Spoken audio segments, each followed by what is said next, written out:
हाय दोस्तों, स्वागत है आपका अपने चैनल पर जहां हर खबर पे छुपा होता है एक धमाका। आज हम आपको बताने जा रहे हैं एक ऐसे शख्स की कहानी जिसमें भारतीय टीवी पत्रकारिता को नई ऊंचाइयों पर पहुंचाया, जिसके शो को देखने के लिए लोग रात को 9 बजे टीवी के सामने जम जाते थे।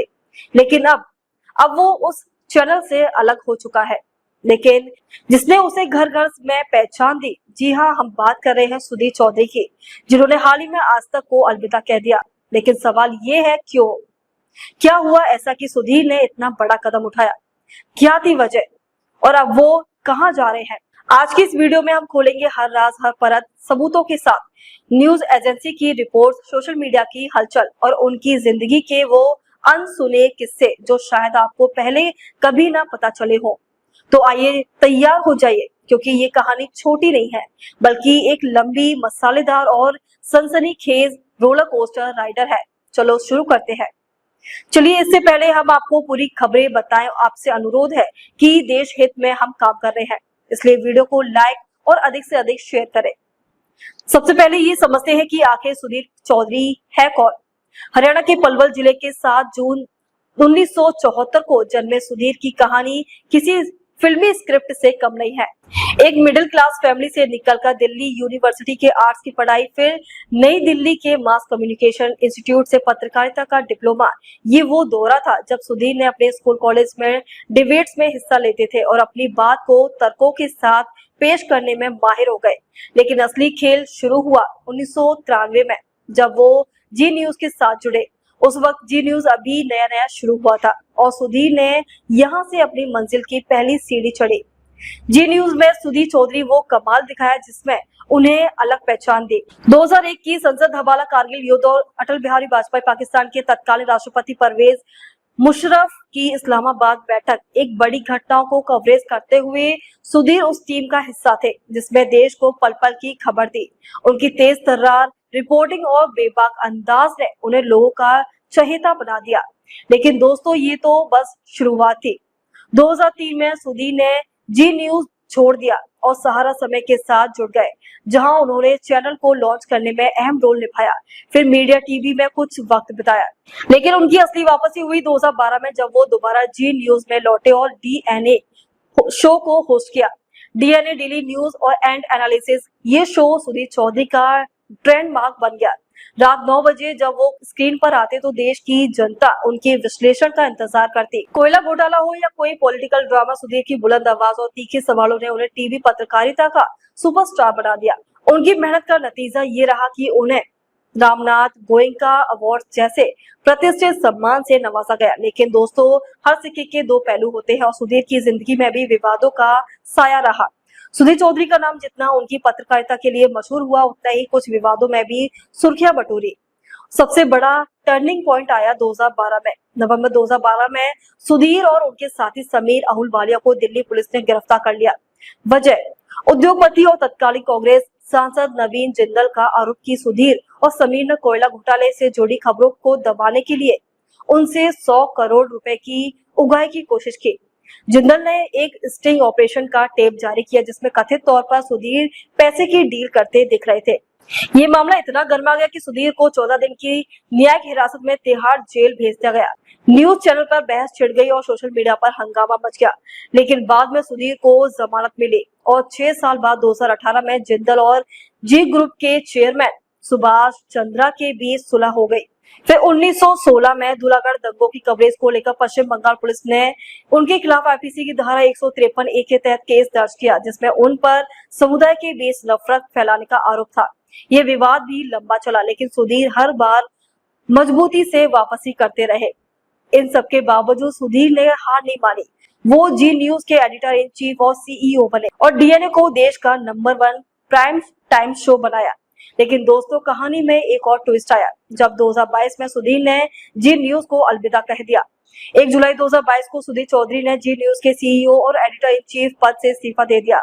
उनके इस्तीफे की खबर सोशल मीडिया पर तहलका मचा दिया। 71 lakh Twitter followers 27 lakh Facebook fans, उनके फैंस हैरान थे कि आखिर सुधीर ने इतना बड़ा फैसला क्यों लिया। सुधीर ने अपने सहकर्मियों को एक मेल में लिखा कि वो अपना नया वेंचर शुरू करना चाहते हैं। सबको लगा कि शायद वो अपना चैनल या डिजिटल प्लेटफॉर्म लॉन्च करेंगे, लेकिन ट्विस्ट ये कि कुछ ही दिनों बाद 11 जुलाई 2022 को खबर आई कि सुधीर ने इंडिया टुडे ग्रुप के आज तक को ज्वाइन कर लिया है। आज तक पर सुधीर कंसल्टिंग एडिटर बने और उनका नया शो ब्लैक एंड व्हाइट शुरू हुआ। ये शो 2022 से 2025 तक चला और सुधीर ने यहाँ भी अपनी छाप छोड़ी। लेकिन दोस्तों, अब असली सवाल ये है कि 4 अप्रैल 2025 को सुधीर ने आज तक को भी क्यों छोड़ दिया। आखिर क्यों? क्या हुआ ऐसा कि सुधीर ने फिर से इतना बड़ा कदम उठाया? चलो इस रहस्य से पर्दा उठाते हैं। 4 अप्रैल 2025 को सुधीर चौधरी ने आज तक से इस्तीफा दे दिया। इस खबर ने एक बार फिर मीडिया इंडस्ट्री में हलचल मचा दी। लेकिन सवाल वही, क्यों? न्यूज एजेंसी और सोशल मीडिया पोस्टर्स के आधार पर जो जानकारी सामने आई वो चौंकाने वाली है। रिपोर्ट्स के मुताबिक सुधीर को प्रसार भारती के डीडी न्यूज से 15 करोड़ रुपए सालाना का एक मेगा ऑफर मिला है। जी हाँ, आपने सही सुना, 15 करोड़ रुपए। ये डील टीवी इतिहास की सबसे महंगी डील में से एक मानी जा रही है। हिंदी वन इंडिया की 5 अप्रैल 2025 की रिपोर्ट्स और समाचार 4 मीडिया पोर्टल के हवाले से पता चला है कि सुधीर अब डीडी न्यूज पर रात 9 बजे का प्राइम टाइम शो होस्ट करने वाले हैं। सूत्रों के मुताबिक सुधीर को आज तक में वो क्रिएटिव फ्रीडम नहीं मिल रहा था जो वो चाहते थे। उनके शो ब्लैक एंड व्हाइट को लेकर कुछ विवाद भी हुए। जनवरी 2025 में news broadcasting and digital standards authority ने सुधीर को आज तक के लिए कम्युनिटी पर दी गई टिप्पणियों के लिए फटकार लगाई थी। NBDSA ने कहा है कि सुधीर की कुछ टिप्पणियां अच्छे स्वाद में नहीं थी और कम्युनिटी की गरिमा का उल्लंघन करती थी।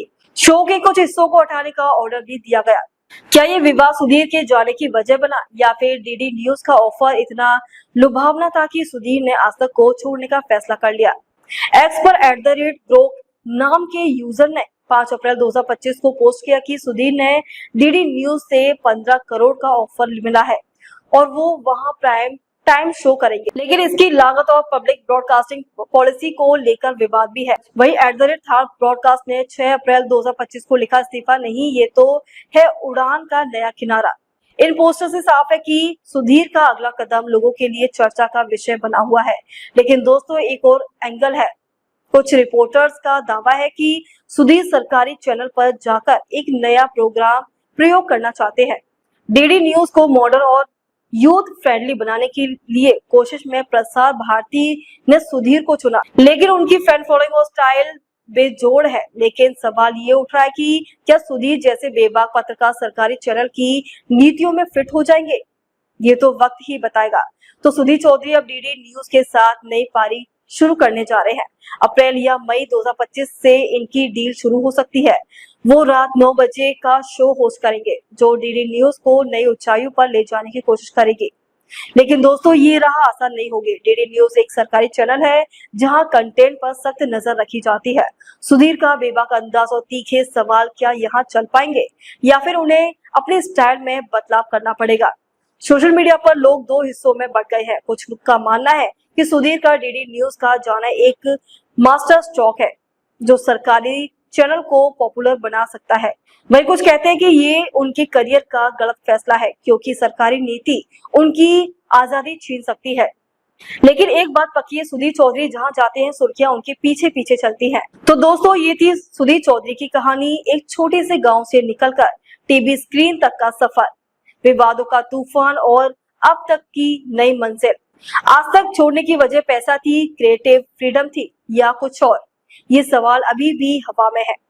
लेकिन एक बात तय है, सुधीर चौधरी का अगला कदम चाहे जो हो वो खामोश नहीं रहेंगे। तो आप क्या सोचते हैं? क्या सुधीर डीडी न्यूज पर वही जादू बिखेर पाएंगे? कमेंट में बताइए और इस वीडियो को लाइक, शेयर और सब्सक्राइब करना ना भूलें। अगली बार फिर मिलेंगे एक नई धमाकेदार स्टोरी के साथ। तब तक के लिए यदि आपको हमारी वीडियो पसंद आई हो तो आप हमें फोन पे या पेटीएम के माध्यम से नीचे दिए गए नंबर सहायता राशि देकर हमें और हमारे चैनल को सशक्त बनाएं। वीडियो के साथ अंत तक बने रहने के लिए बहुत बहुत धन्यवाद।